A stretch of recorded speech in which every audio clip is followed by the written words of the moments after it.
Justice toujours, les noms de plusieurs accusés dans le box ont été cités ce mercredi par des victimes des événements du 28 septembre 2009. Ces différentes parties civiles qui ont comparu devant le tribunal criminel ont fustigé le comportement de la chiente de l'époque et dénoncent les faits d'arrestation, de torture et de tentatives d'assassinat dont ils seraient victimes de la part de forces de défense et de sécurité sous le règne du CNDD. Oumar Sow pour plus de détails.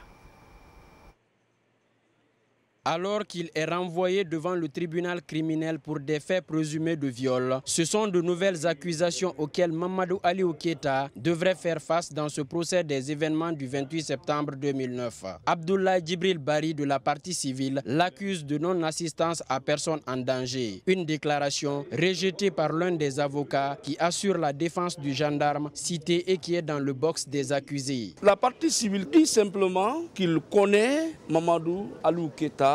Et quand il sortait du stade, il l'a vu, il a demandé secours, ce dernier même a tenté de l'offenser. C'est une contre-vérité. Durant sa déposition, la victime a confirmé la présence des agents des forces de défense et de sécurité, sans oublier le colonel Moussa Kebourou Kamara qui, selon lui, serait monté sur le capot d'un véhicule avant de faire un signe croisé de la main. Des propos soutenus par l'un des conseils de la partie civile. Il est avéré aujourd'hui que Mamadou Aliou s'en prenait aux manifestants, surtout ceux qu'il connaissait, ceux qui le reconnaissaient sur le théâtre des opérations. Ce fut le cas de Abdoulaye Djibril Bari, qu'il a reconnu, il a tenté de le molester à travers une matraque.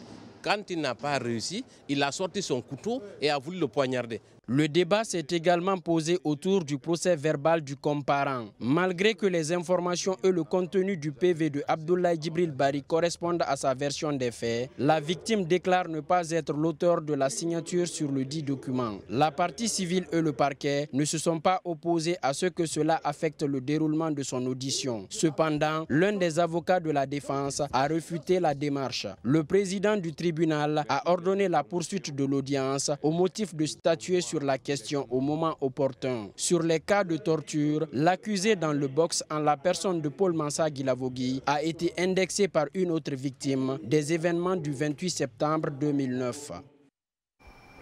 Il faut préciser que le procès a été renvoyé au 16 octobre prochain.